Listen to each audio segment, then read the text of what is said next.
Quando o pastor Anderson nos convidou para esta reunião, nos convidou para passarmos uma mensagem a respeito da família. E encontrei, o Espírito Santo nos revelou na palavra que o mesmo caminho para a salvação da nossa alma é o mesmo caminho para a salvação da nossa família. Amém? Às vezes você se preocupa tanto com a sua família, você se preocupa tanto em salvar seus familiares, seus entes queridos, mas a coisa é tão simples, é mais simples do que você imagina. E as coisas de Deus são simples, o ser humano é que complica tudo. A religiosidade complica tudo, as pessoas complicam tudo, mas nós vamos ver na simplicidade da palavra de Deus o que fazer para salvar a sua alma e salvar a sua família também. Amém? Abra sua Bíblia no livro de Jó, no capítulo 1, por favor. Jó, capítulo 1. Encontrando, você coloca a mão na Bíblia, fecha os teus olhos. Vamos pedir ao Espírito Santo para falar conosco. O homem que ouve a palavra de Deus é como aquele que sobre a rocha edificou. Caíram as chuvas e o rio transbordou.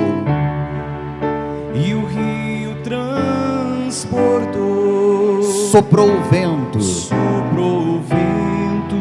e enfureceu.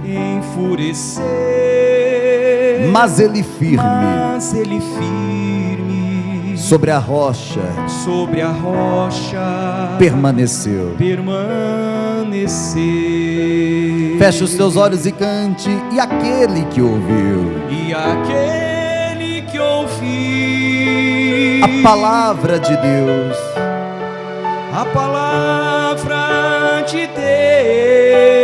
mas não viveu sobre areia construir e sua vida destruir. E aquele que ouviu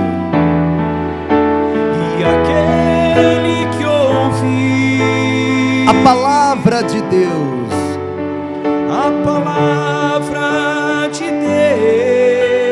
mas não viveu sobre areia construir e sua vida destruir.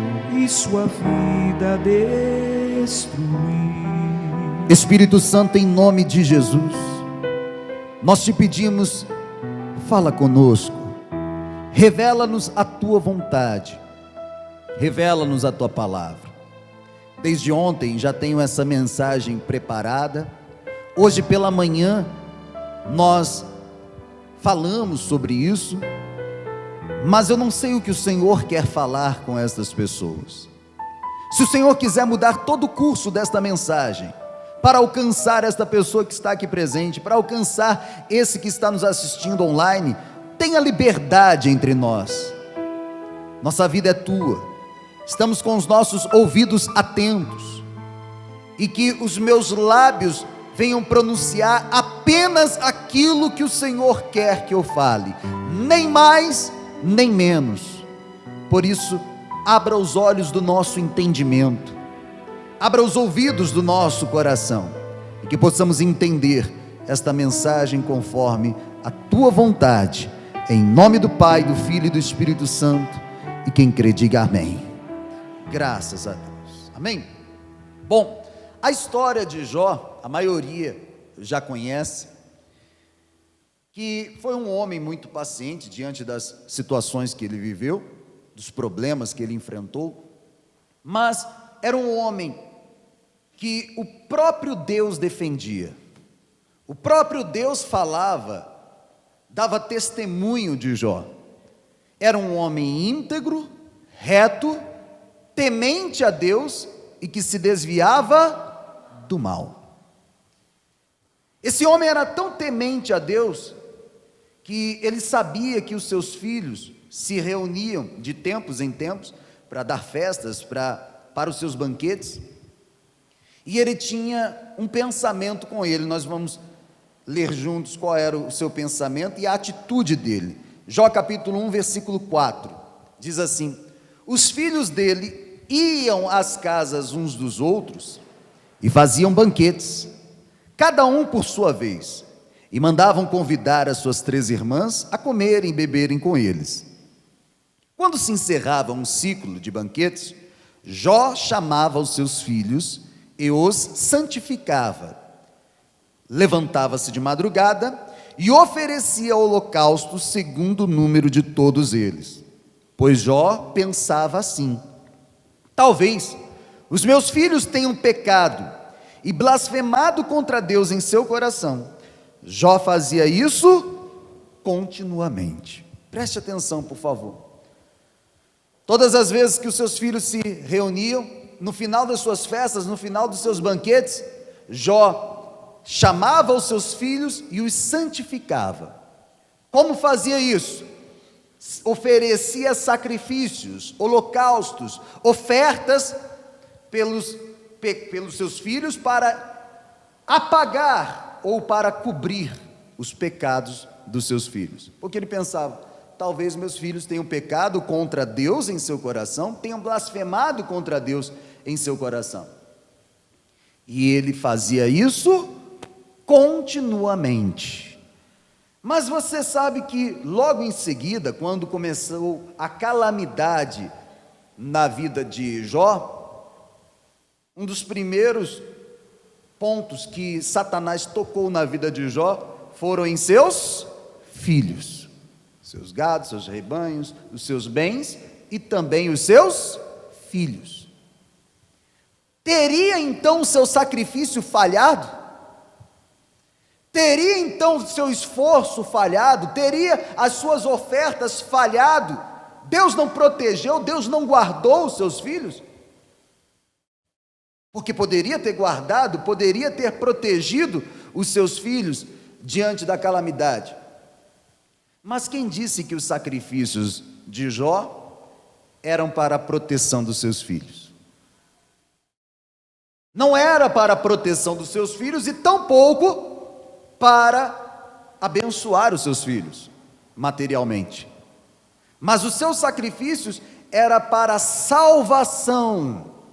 As suas ofertas eram para a salvação dos seus filhos, para a salvação da sua família.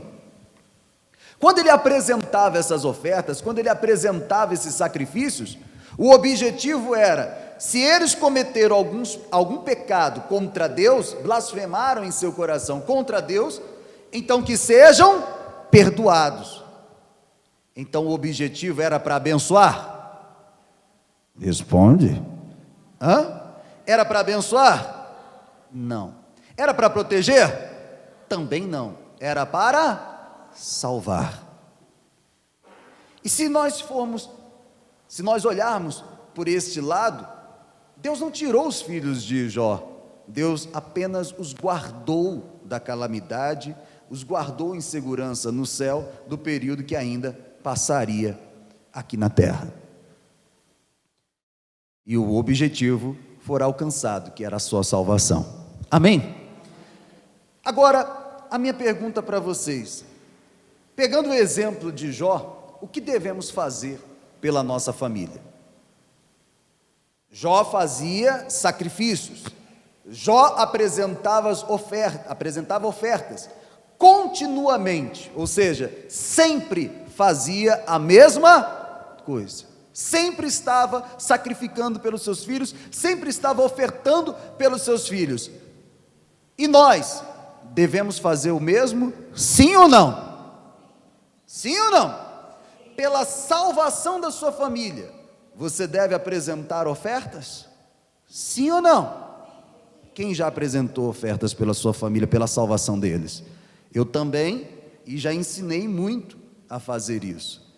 Você que está aí também na transmissão, será que nós devemos apresentar ofertas pela nossa família, pela salvação deles? Vou te responder biblicamente. Hebreus capítulo 10, por favor. Vai lá no Novo Testamento. Hebreus capítulo 10. Nós entendemos o que Jó fazia. Por que Jó fazia isso?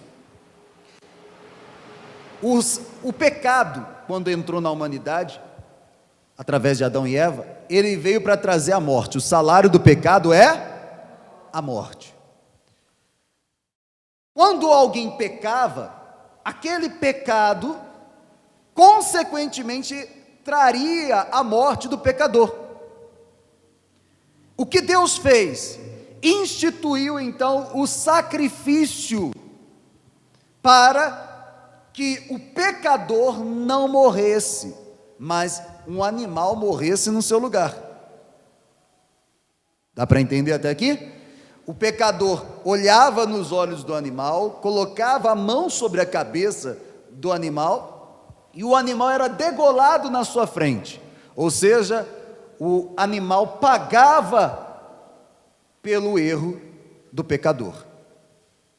O animal ali estava assumindo a culpa. O pecado era transferido para aquele animal, e quando aquele animal era sacrificado, degolado, tirado a pele, queimado, então assim cessava o sacrifício, aliás, cessava o pecado, apagava, cobria na verdade, porque somente uma coisa pode apagar o pecado de alguém, mas cobria o pecado, tanto que eles tinham que fazer continuamente, eles tinham que fazer sempre os mesmos sacrifícios. A Bíblia fala sobre 2 tipos de sacrifício na Bíblia. A palavra nos ensina que o sacrifício ou era para o perdão dos pecados, para tirar a culpa do pecado, ou para adoração a Deus, que eram os sacrifícios, as ofertas de libação, as ofertas de manjares, que eram as ofertas de alimento. Então só tinha esses 2 significados. Sacrifícios eram para ser apresentados ou para purificar-se dos pecados, ou para adoração a Deus. Aí a gente vê aqui em Hebreus capítulo 10, vamos no versículo 11, para a gente não se estender muito, depois eu peço que você medite em Hebreus, no capítulo 10 todinho, tá? O versículo 11 diz assim: ora, todo sacerdote se apresenta dia após dia, para exercer o serviço sagrado e oferecer muitas vezes os mesmos sacrifícios, que nunca, jamais podem remover pecados. Jesus, porém, tendo oferecido para sempre um único sacrifício pelos pecados, assentou-se à direita de Deus. Olhe para cá, por favor. Todo sacerdote tinha que se apresentar diante de Deus todos os dias, apresentando sacrifícios pelos pecados dele e pelos pecados do povo. Jó era o sacerdote ali na sua família, e ele apresentava sacrifícios para purificar, para santificar os seus filhos dos pecados que havia cometido. Mas a gente vê aqui em Hebreus que o Senhor Jesus veio para oferecer um único sacrifício, oferecer um único sacrifício pelos pecados. Não existe mais nada que você possa fazer, não existe sacrifício que você possa fazer, não existe obra nenhuma que você possa fazer para receber a salvação, porque quem foi o sacrifício, ou quem fez o maior sacrifício que o céu já recebeu, para que então nós pudéssemos ter salvação? Quem fez? O Senhor Jesus. O Senhor Jesus fez o maior sacrifício, para que nós não precisássemos morrer por conta dos pecados, e também não precisássemos mais sacrificar animais para isso. Porque depois de um tempo, o sacrifício de animais ficou banalizado também. As pessoas cometiam pecados, depois sabia que um animal ia morrer por ela e estava tudo certo, e ela cometia pecados conscientemente, cada vez piores. Então, o único jeito foi enviar o Senhor Jesus para fazer um único sacrifício, o sacrifício perfeito. que aí você vê no versículo 18. Ora, onde há remissão de pecados, não existe mais necessidade de sacrifício pelo pecado. Ou seja, quando você recebe o Senhor Jesus como Senhor e Salvador da sua vida, você entende que o sacrifício dele foi o suficiente para te salvar, o sacrifício dele é o suficiente para te perdoar dos pecados. Você entende que não é a sua oferta que vai salvar a sua vida e tampouco a salvar a sua família, salvar a sua casa. Você entende que não é a muita oração, que não são os muitos jejuns, que não é você estar todos os dias dentro da igreja, que você vai se salvar, porque o sacrifício já foi feito, e hoje eu não tenho mais que sacrificar. Se você quer sacrificar, sacrifique sim, sacrifique suas vontades, perdoe as ofensas, sacrifique renunciando os pecados, mas não para alcançar salvação. A salvação você alcança quando recebe o sacrifício do Senhor Jesus como suficiente para te salvar. Amém?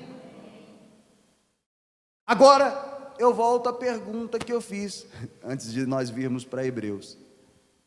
Você deve fazer sacrifícios e ofertas pela salvação da sua família? Sim ou não? Ué... Sim ou não? Não ouvi. Os sim sumiram, o não está aumentando, alguns não falam nada. Sim ou não? O que nós lemos aqui é que Jesus é o único sacrifício. Ele fez o único sacrifício para a remissão de pecados. Então, para salvar sua família, você precisa apresentar ofertas para isso? Sim ou não? Não. O que eu preciso fazer? Apenas crer. Crer que o Senhor Jesus vai salvar você e sua família.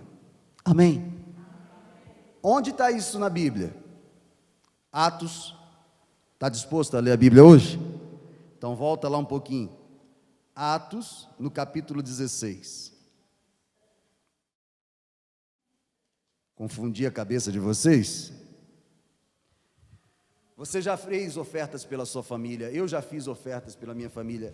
Eu posso continuar fazendo uma oferta pela minha família? Pode, mas no sentido de dizer assim: meu Deus, eu já agradeço porque eu sei que o Senhor me respondeu. As suas ofertas, nem pela família, nem pela vida financeira, nem pela saúde, por nada você deve fazer ofertas interessado em comprar a bênção de Deus. Nem pela salvação da tua família, nem para resolver problemas seus. As suas ofertas, elas devem ser apresentadas por gratidão a Deus, por reconhecimento. Dízimos e ofertas são reconhecimento de que Deus está acima de tudo e que tudo vem das mãos dele, e por isso você oferta por gratidão.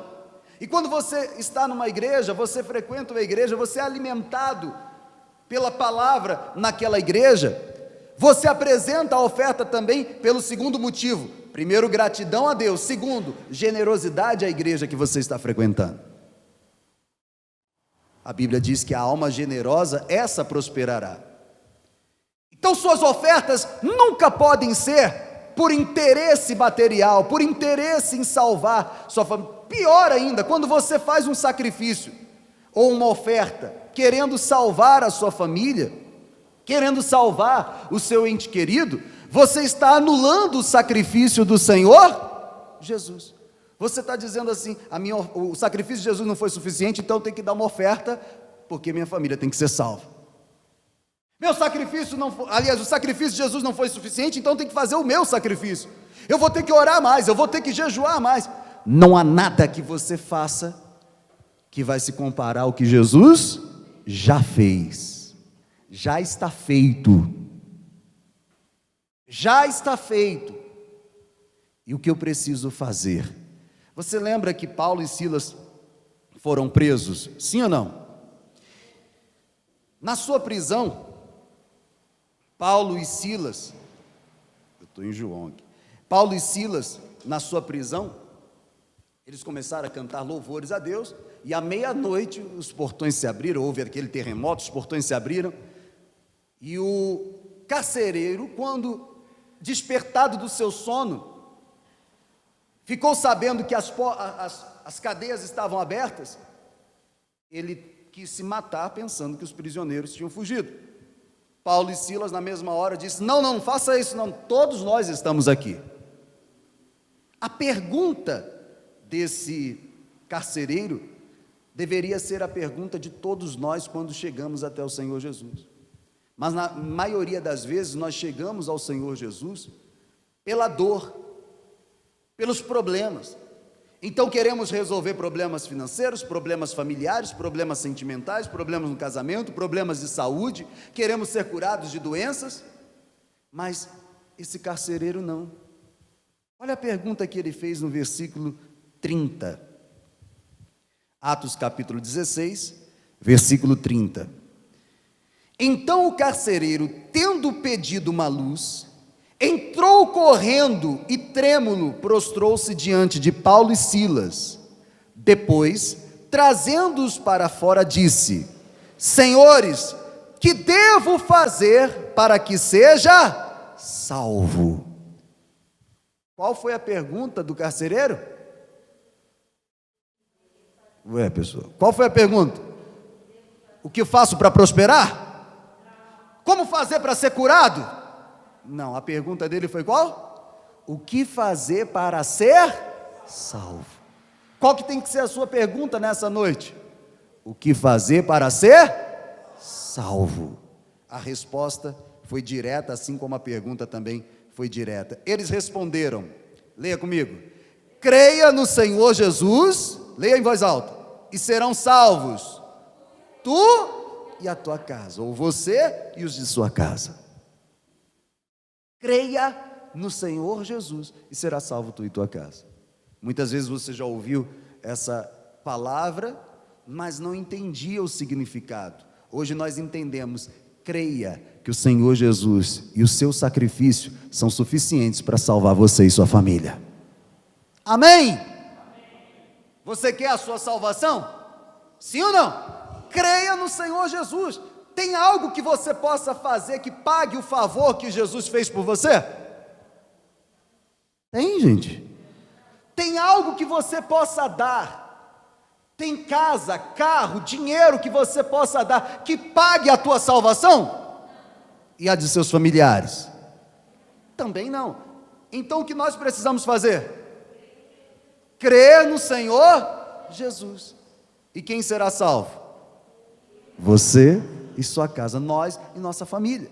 Aí ele continua dizendo no versículo 32: e pregaram a palavra de Deus ao carcereiro e a todos os que faziam parte da casa dele. Naquela mesma hora da noite, cuidando deles, lavou-lhes as feridas dos açoites.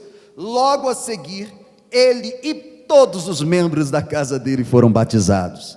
Então, levando-os para a sua própria casa, deu-lhes de comer, e com todos os seus manifestava grande alegria, por ter crido em Deus. Quanto ele pagou para a salvação da sua família? Qual foi a oferta que ele deu? Qual foi?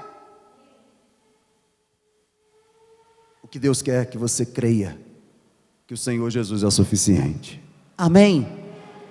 Então não preciso mais andar corretamente, eu posso viver à vontade, viver de qualquer maneira, que Jesus já fez tudo o que tinha que fazer por mim? Não, hoje o seu sacrifício não é mais para ser salvo, porque Jesus já fez isso por você. Seu sacrifício também não é para se manter salvo. O seu sacrifício, você deixar suas vontades, deixar os seus desejos, a sua carnalidade, é porque você já está salvo, porque você creu no sacrifício que veio para a tua salvação e salvação da tua família. Amém? Quem quer ser salvo? Qual é o segredo? Não é mais segredo, está revelado. Creia no Senhor Jesus e será salvo. Amém? Quem quer a salvação da sua família? Qual o segredo? Crer no Senhor Jesus. Quanto que você vai ter que dar aqui no altar? Fala, gente. Nada. O que você já deu? Amém. Mas você precisava? Hoje nós entendemos que não. Mas o que Jó fazia? Jó fez o que era necessário em sua época. Porque o que era necessário na sua época, que animais morressem no nosso lugar, hoje precisa disso? Hein, gente? Mas precisa de dinheiro no altar. Precisa? Então não preciso mais dar oferta? Sim, por gratidão e por generosidade. Gratidão a Deus e generosidade à igreja onde você frequenta. Amém? Aí você faz, e faz com alegria, porque Deus ama quem dá com alegria. Mas não para comprar a bênção e tampouco a tua salvação. Não são as suas obras que vão te salvar, não são as suas obras que vão salvar seus familiares, mas é a sua fé no único sacrifício que o Senhor Jesus fez, uma vez por todas. Não precisa mais ser feito sacrifícios continuamente, todos os dias, ou todos os anos, ou de 6 em 6 meses. O sacrifício já foi feito. Amém? Pastor, e para as outras coisas, por exemplo, para eu conquistar na minha vida financeira, faça sacrifício lá fora, vai lutar, vai à luta, arregaça as mangas, vai trabalhar, faça o que tem que ser feito. Mas quer ser salvo? Quer salvar você e sua família? Creia no sacrifício do Senhor Jesus. Amém? Fique em pé, por favor. Você que está em casa também, fique à vontade. Para eu não me estender e para você não ficar com muita coisa na cabeça, depois você medita em cada palavra, porque nós estamos te mostrando a palavra de quem? De Deus. Não é uma invenção humana, não é uma invenção da minha cabeça, é a palavra. Jó fez o que era necessário fazer naquela época. O carcereiro fez o que era necessário fazer em sua época. Hoje você faz o que é necessário. O que é necessário, faça o que o carcereiro fez. Porque quando você quer ainda fazer o que Jó fazia pela sua família, você está anulando o sacrifício de Cristo. Por isso que eu falei no início, as coisas de Deus são tão simples. Deus é tão simples, nós é que acabamos complicando tudo. Romanos capítulo 10, versículo 9, depois você vê em casa. Se com a boca confessar Jesus como Senhor, e em seu coração crer que Deus o ressuscitou dentre os mortos, você será salvo. Quem já confessou Jesus como Senhor da sua vida, faz assim. Se não fez isso, você tem a oportunidade de fazer isso agora. Amém? Quem crê em seu coração que Deus o ressuscitou dentre os mortos, você crê que Jesus ressuscitou dentre os mortos? Pronto, você está salvo. Posso pecar agora? Deliberadamente? Não. Agora eu tenho que viver assim por gratidão. Quando você conhece a verdadeira graça, quando você conhece a verdadeira salvação através da graça, através do nosso Senhor Jesus Cristo, você não tem coragem mais de viver a vida passada e continuar vivendo no pecado. Claro, nós vamos pecar ainda, enquanto vivermos neste mundo, mas não temos coragem de continuar no pecado sabendo do que o Senhor Jesus fez por nós. Porque você merecia o que Ele fez por você? Nenhum de nós. E Ele fez isso muito antes de você nascer, muito antes de nós nascermos, mesmo sabendo que a gente ia errar, mesmo sabendo que você iria pecar. Então entenda, nós somos responsáveis pelo sacrifício do Senhor Jesus, nós somos responsáveis, vamos dizer assim, culpados, nós somos culpados, mas Ele assumiu a culpa por nós. Ele assumiu a culpa por nós, por você e por sua família. Quer ser salvo? Creia no Senhor Jesus. Quer salvar a sua família? Creia no Senhor Jesus. Amém? Feche os seus olhos, por favor.